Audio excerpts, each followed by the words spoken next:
아직도 날씨가 쌀쌀하고요. 또 올해 또 한 번 더 추워질 아마 그럴 것 같습니다. 혹시 눈도 올는지 모르겠습니다. 지난번에도 눈이 왔을 때 보면은 여기에는 갑자기 눈이 많이 내리고 또 빨리 눈을 치우는 그러한 지역이 아니죠. 그래서 눈이 많이 온 그 다음에 보면은 그래도 큰 도로는 제설 작업을 빨리 하여서 길이 빨리 정리가 되기도 합니다. 그런데 골목길이나 좁은 길에 가면은 여전히 눈이 많이 남아 있고 길이 미끄러워서 위험하기도 합니다. 그러나 사람들은 이 큰 길이 괜찮다고 큰 길만 괜찮으면 되지 하고서 집을 나서는 경우도 있습니다. 그런데 마지막 목적지를 얼마 두지 아니하고 차가 헛바퀴를 돈다든지 방향을 잃어버리곤 합니다. 우리가 이 땅에 살아가면서 목적지를 아는 것 참 중요합니다. 그러나 목적지를 아는 것만큼 중요한 것이 있는데 어떻게 그 목적지를 가느냐 하는 것입니다. 눈이 왔을 때에도 큰 길만 알고 나아갔다가 골목길을 안전하게 통과하지 못하고 다시 되돌아오는 그러한 경우도 있음을 우리는 기억해야 할 줄 압니다. 우리의 삶이 갔다가 되돌아온다고 하면은 그만큼 우리의 삶이 허비가 되고 많은 에너지를 우리는 낭비하게 되는 것을 기억하시기 바랍니다. 오늘 우리가 읽은 본문 민수기, 그리고 우리가 지난주부터 살펴보는 이 민수기를 통해서 하나님께서 이스라엘 백성들을 광야에서 어떻게 통과시키는지 그 여정을 우리는 살펴보고 있습니다. 지난주에도 우리가 나누었지만 여러분, 광야 하면 어떤 이미지를 가지고 있습니까?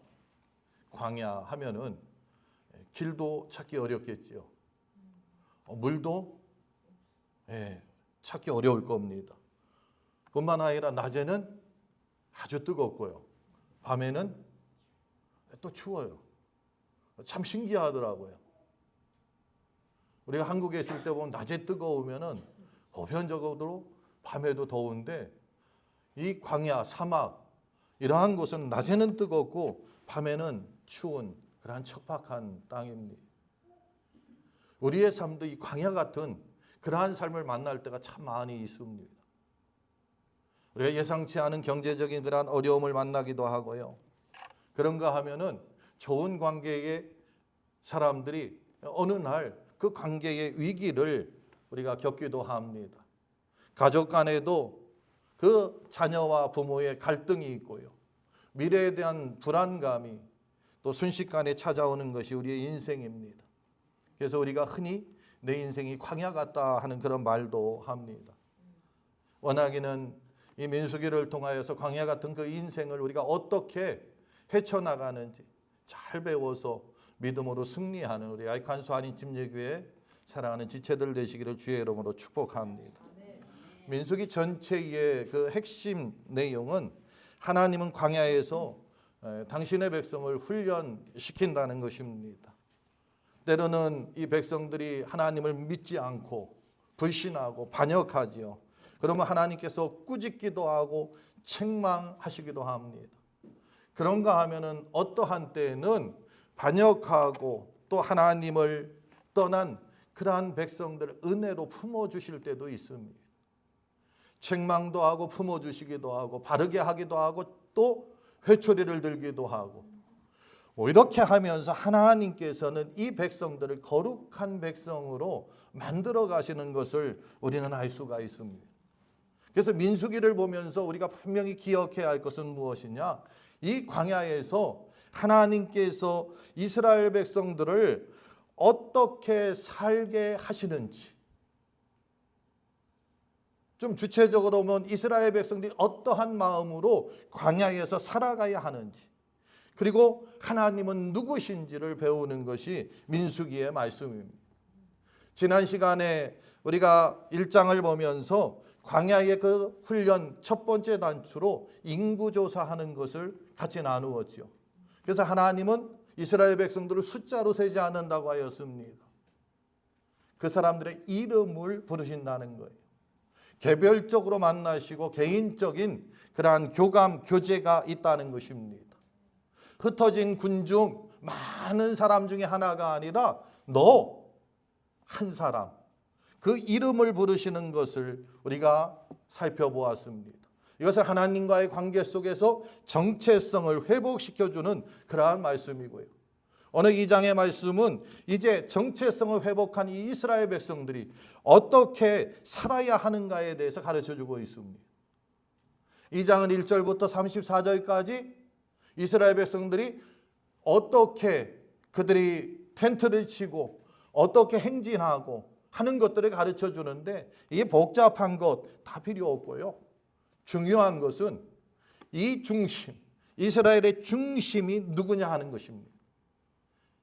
2장의 주제는 단 하나예요.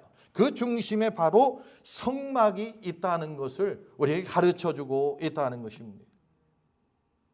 그들이 각자 위치는 다 다르지만 텐트의 문은 전부 다 성막을 향해 있다는 것입니다. 아침에 일어나서 눈을 비비고 밖으로 나오게 되면은 가장 먼저 보이는 것이 성막이 보인다는 것입니다. 우리의 삶이 이러한 삶을 살아야 한다는 것입니다.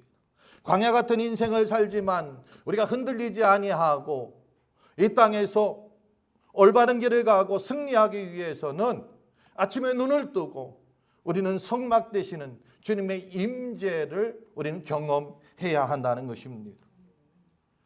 세상을 이기는 힘, 그것은 다른 데 있지 않습니다. 규모에 있지 않습니다. 속도에 있지도 않습니다. 그것은 어디에 있느냐? 우리의 중심이 어디에 있느냐?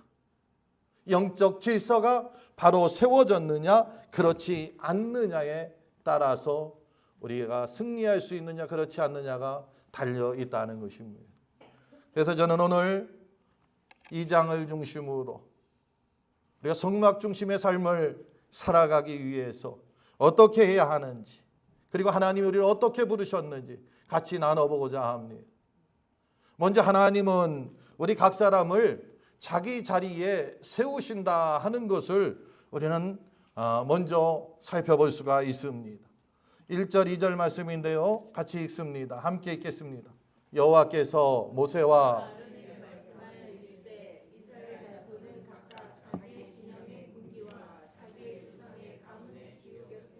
진을치되 회막을 향하여 사방으로 치라. 아멘.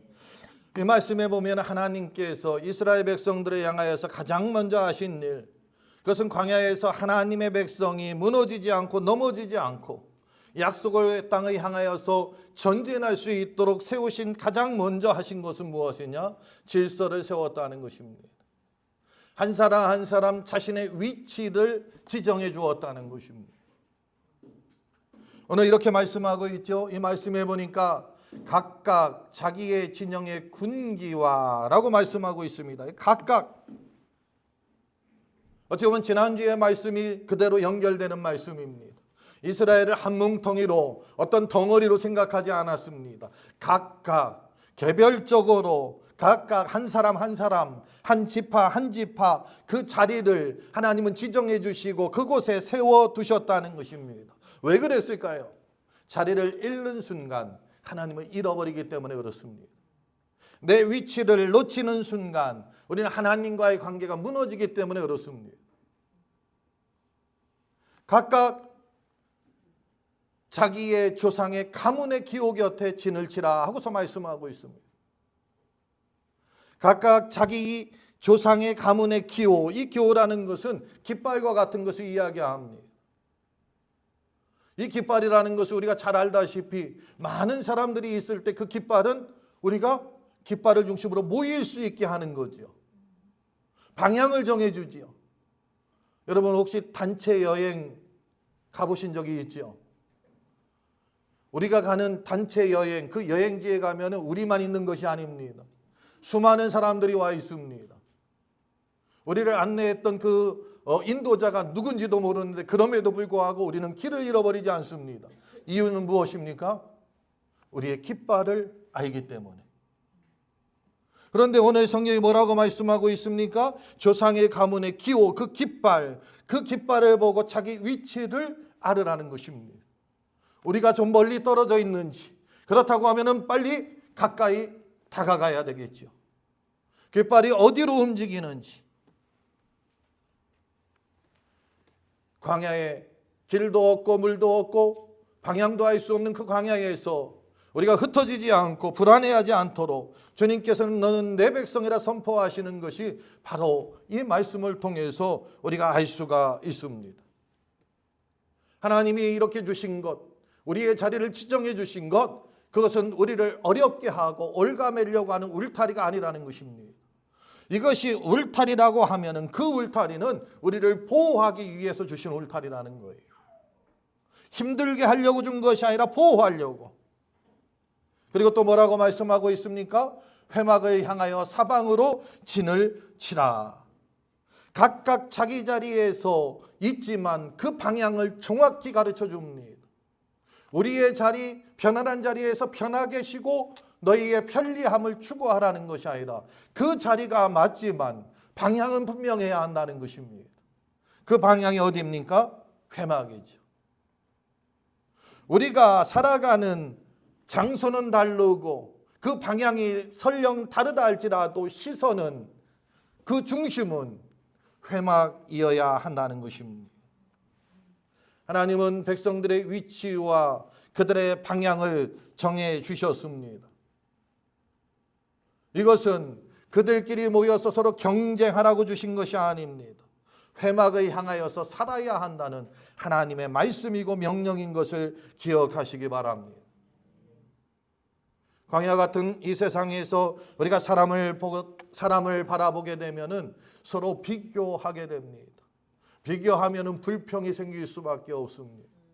이 불평은 공동체를 넘어뜨리는 것이 되죠. 여러분 그렇지 않나요? 누군가 사람을 보면 저 사람은 나보다 더 잘생겼어. 저 사람은 나보다 가진 게 많아. 저 사람은 나보다 더 많이 배웠어. 이게 바로 비교가 되는 거예요. 이 비교를 하다 보면 어떻게 갑니까? 왜 우리 부모는 이렇게 되는 거예요? 나에게 이렇게 주셨을까? 불평이 생길 수밖에 없다는 거죠. 결국 그 공동체는 무너집니다. 그러나 이 공동체가 서로를 바라보는 것이 아니라 하나님을 바라본다고 하면은, 예수 그리스도의 십자가를 바라본다고 하면은 감사할 수밖에 없습니다. 이 감사는 믿음을 성장시키는 것이고, 그 믿음을 성장시키는 것은 공동체를 세우게 된다는 것입니다. 흔히 하는 말로 교회에서 가장 귀한 자리가 어디냐? 가장 앞자리라고 말하고 있습니다. 왜 그럴까요? 그 앞자리는 하나님을 향할 수밖에 없기 때문에 그렇습니다. 우리가 저 멀리 뒤에 있으면은 앞에서 움직이는 사람들이 다 보이잖아요. 그러면은 때로는 평가합니다. 저 사람은 예배 시간에 지금 뭐 하고 있는 거지? 근데 나도 동일하게 예배에 집중하지 못하는 것입니다.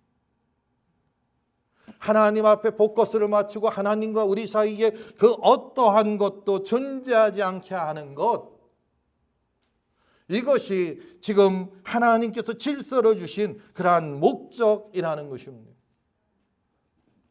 우리의 삶이 얼마나 분주하고 우리의 삶이 얼마나 흩어지기 쉬운 삶입니까? 한번 생각해 보세요. 우리 각자 일터의 그 스케줄이 다 다릅니다.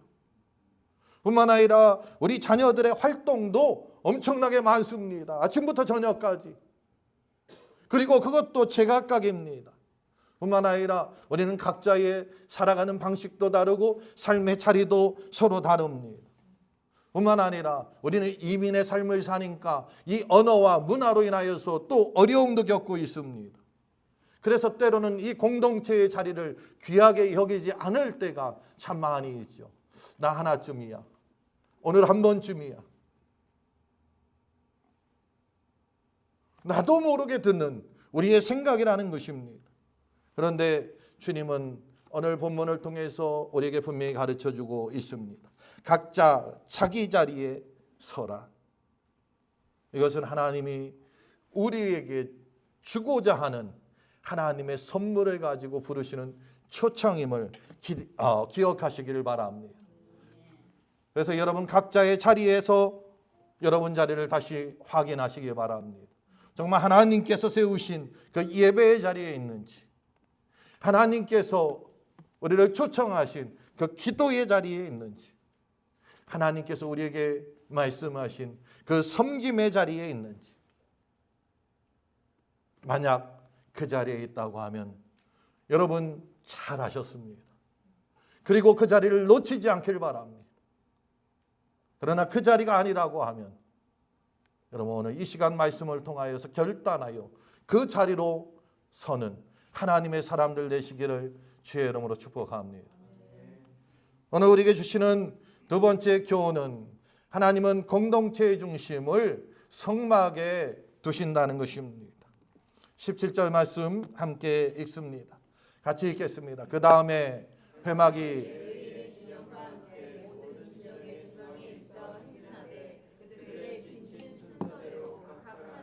자기의 위치에서 자기들의 길을 따라 앞으로 행진할지니라. 아멘. 자 보세요.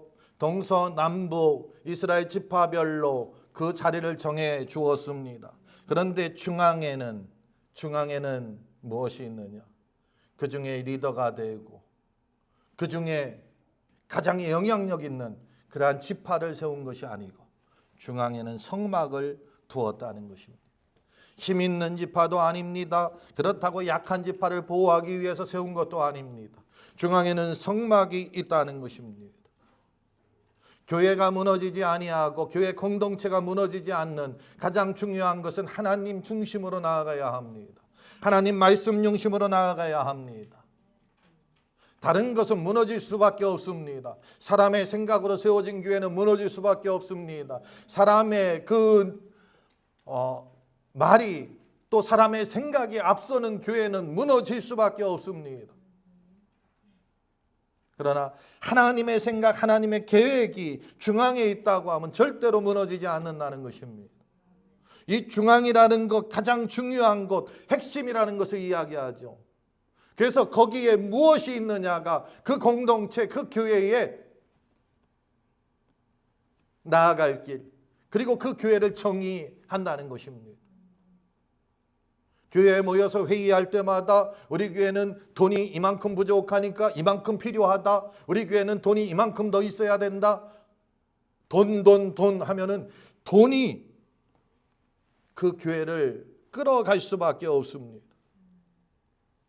사람의 평가가 그 중앙에 있다고 하면은 사람의 눈치를 볼 수밖에 없습니다. 인정받기 위해서 그 사람을 맞춰줘야 하지요.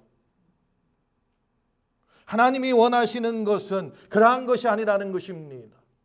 편리함을 그 중앙에 둔다고 하면은 우리의 예배 시간도 뒤죽박죽 될 수가 있습니다. 뿐만 아니라 이 편리함에 따라서 순종은 계속 미뤄지게 됩니다. 왜냐하면 말씀에 순종하기 위해서는 나의 편리함을 내려놓아야 되기 때문에 그렇습니다. 그러므로 오늘 하나님께서 이 이스라엘 중심의 성막을 둔 것은 너희의 기준은 다른 곳에 있지 않다. 나의 임재에 있다는 것입니다. 우리의 삶이 21세기를 살아가는 오늘날에도 우리의 중심에는 하나님의 임재가 있어야 한다는 것입니다. 하나님의 백성이 승리하고 하나님의 백성이 안전하고 하나님의 백성이 하나님 앞에 기쁨이 되고 하나님 앞에 인정받는 그 길은 어디에서 나오느냐? 그것은 다른 데 있지 않습니다. 숫자에 있지도 않고 전략에 있지도 않고 그것은 내 중심에, 그 공동체의 중심에 하나님이 있느냐 없느냐에 따라서 결정된다는 것입니다.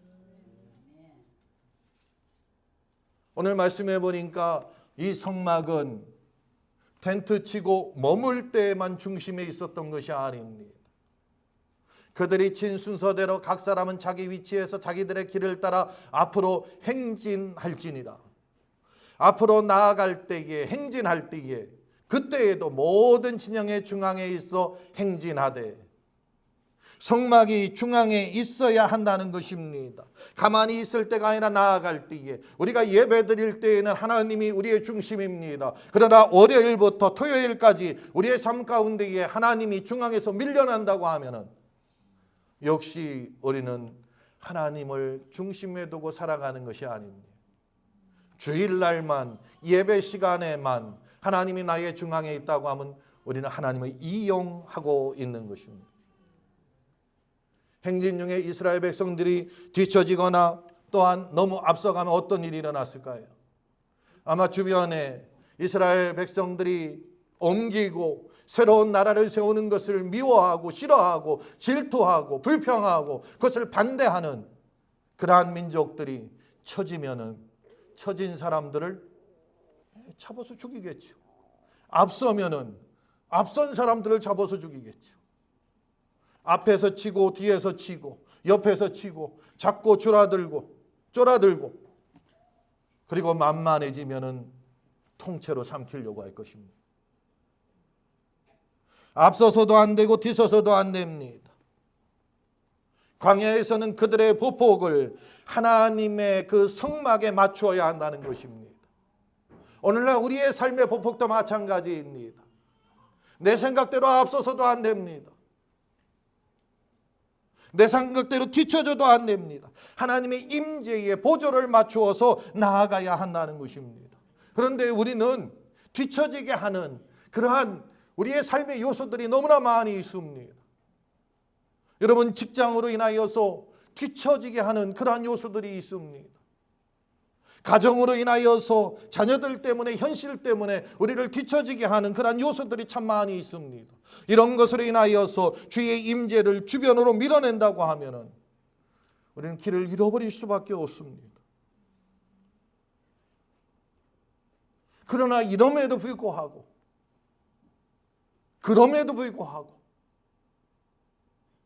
마치 다니엘의 세 친구의 그 고백처럼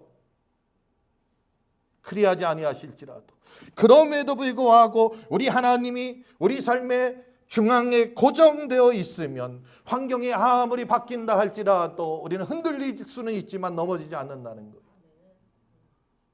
오뚜기가 그 중앙에 그 무게중심이 있으니까 넘어뜨려도 다시 일어서는 것처럼 우리의 삶이, 우리의 삶의 그 중앙에 하나님의 임재가 있다고 하면은 우리는 어떠한 방향으로 우리의 대적이 우리를 넘어뜨리려 한다 할지라도 다시 일어서게 된다는 것입니다. 오늘 또한 이 말씀에 아주 중요한 말씀이 있습니다. 그 다음에 회막이 레위인의 진영과 이 레위인들의 진영이 성막 주변에 있다는 것입니다. 아주 중요한 그런 말씀입니다.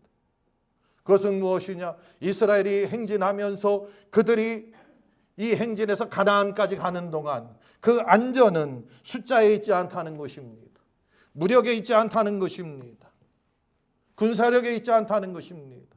그들의 안전은 하나님을 섬기는 섬김과 거룩에 있다는 것을 오늘 레위인의 삶을 통해서, 레위인의 섬김을 통하여서 우리에게 가르쳐주고 있습니다. 저와 여러분의 삶이 우리 교회 안에서 하나님을 섬기고 하나님의 말씀으로 거룩을 우리가 유지하고 지키고 이것을 위하여서 예배를 귀하게 여기고 기도의 삶을 살고 말씀 보는 그러한 삶을 산다고 하면은 하나님께서 우리 삶의 안전을 지켜주신다는 것입니다. 말씀과 기도가 우리의 중심에 있을 때에, 그리고 그걸 통해서 우리가 헌신할 때에 우리 교회는 건강하게 세워집니다. 그건 누가, 목사가 하는 것이 아닙니다. 집사가 하는 것이 아니고요. 나의 남편이, 나의 아내가 하는 것이 아니고, 나의 부모가, 나의 자녀가 하는 것이 아니고 내가 해야 합니다. 나의 안전은 내가 그 자리에 하나의 지체로 동참하고 동역자로 설 때에 하나님께서 허락하시는 축복인 것을 기억하시기 바랍니다. 아무리 이 이민 사회가 힘들고 어렵다 할지라도, 특별히 이민의 교회, 특별히 우리 같은 지역은 더더욱 그렇습니다. 한인도 많지 않고. 그렇기 때문에 우리는 숫자가 적습니다. 재정도 넉넉하지 않습니다. 우리의 다음 세대는 우리를 떠받치고 함께 가는 것이 아니라 우리 부모 세대도 그러한 생각이 있지만 쉽게 흩어지죠. 더 좋은 곳으로 보내려고 하고. 그렇기 때문에 이 이민교회는 자꾸 이 중심을 옮기고 싶은 그러한 유혹 속에 우리가 빠질 수밖에 없습니다. 일단 안정되면 그 다음 하나님의 일을 하지요. 일단 이거부터 우리가 해결한 다음에 하나님의 일을 하면 안 될까요? 더 성장한 다음부터.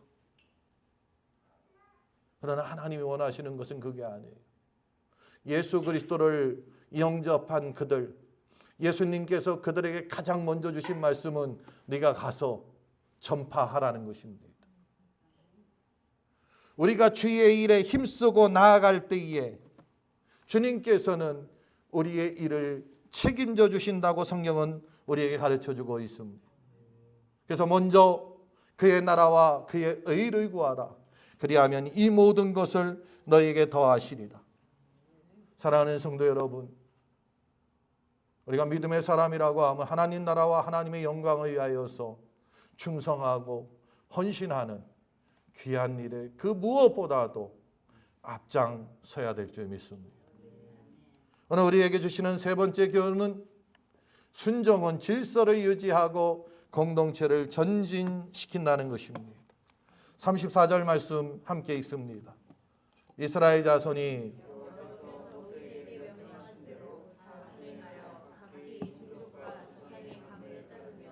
자기의 길을 따라 진치기도 하며 행진하기도 하였더라. 아멘. 여기 보면 이스라엘 자손이 모세의 명하신 대로 행하여 진을 치고 행진하였다. 중요한 말씀이 있습니다. 행하여라는 것입니다. 모든 질서, 모든 은혜, 이것은 알았다는 것으로 끝나지 않는다는 것입니다. 행하여 완성된다는 것을 기억하시기 바랍니다. 얼마든지 계획할 수는 있다. 처 맞기 전에는 누가 한 말이죠? 마이크 타이슨인가요? 누구든지 계획할 수 있습니다. 저도 어떠한 때에 잠자리에 들어서 이렇게 누워서 곰곰이 생각합니다. 계획 속에는 이렇게 저렇게 이렇게 해서 3년 만에 우리 교회가 아주 놀라웠게 성장을 하고 하나님의 일을 능력 있게 행하는 그러한 교회를 꿈꾸며 상상을 합니다. 그런데 그 상상이 상상으로 그칠 때가 너무나 많이 있습니다. 행하지 않으면 전혀 변하지 않습니다. 그러나 우리가 행한다고 하면은 하나님은 우리의 행함에, 우리의 희생에 능력을 부어주셔서 하나님의 일이 이루어지게 하신다는 것을 기억하시기 바랍니다. 오늘 말씀해 보니까 이 행하는 것도 진을 치고 그리고 행진하는 것, 이 두 가지를 지금 말씀하고 있습니다. 행하는 것은 말씀에 순종하는 거죠. 진을 치기도 하고 행진하기도 합니다. 이 진을 치고 행진하는 것, 우리 삶의 자리에서 하나님의 말씀을 살아냄으로 인하여서 내가 믿음의 사람이라는 것을 증명해 내라는 것입니다. 신앙과 믿음은 마음속에 어떠한 결단으로 그것이 증명되는 것이 아닙니다. 삶을 통해 하나님의 살아계심을 나타내는 것이 바로 우리의 믿음, 우리의 신앙을 증명하는 것입니다. 오늘 또 하나 중요한 점,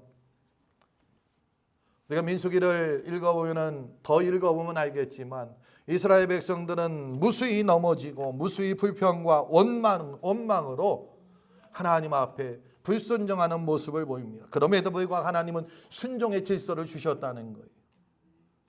그래서 생각해 보았습니다. 왜 그랬을까? 그리고 내린 결론, 순종이라는 것은 완벽하게 해내는 실력이 아니라는 거예요. 순종이라는 것은 하나님을 향하려는 그 방향성이 순종이라는 것입니다. 내가 부족하다 할지라도 자꾸 도전하는 거예요. 순종이라는 것은 넘어지지 않는 것이 아니고 내 삶의 자리에서 넘어질 수 있습니다. 그러나 바로 일어서서 다시 삶의 중심을 하나님 앞에 맞추는 것입니다. 내가 길을 잃었을 때에 내 생각, 내 고집 그것을 계속 유지하는 것이 아니라 말씀을 가지고 와서 하나님의 말씀이 무엇이라고 하는지 거기에 맞추는 것. 이것이 하나님께서 기뻐하시는 순종입니다. 야고보 사도는 야고보서 1장 22절을 통하여서 너희는 말씀을 행하는 자가 되고 듣기만 하여 자기를 속이는 자가 되지 말라 하고 말하고 있습니다. 오늘 이 시간 말씀을 듣는 여러분 잘하셨습니다. 그러나 듣기만 하고 그친다고 하면은 자신을 속이는 자가 됩니다. 잘하신 것을 여러분의 삶의 그 자리에서 삶을 통하여서 증명해야 될 줄 믿습니다. 우리 이민의 삶이 늘 변수가 많이 있습니다.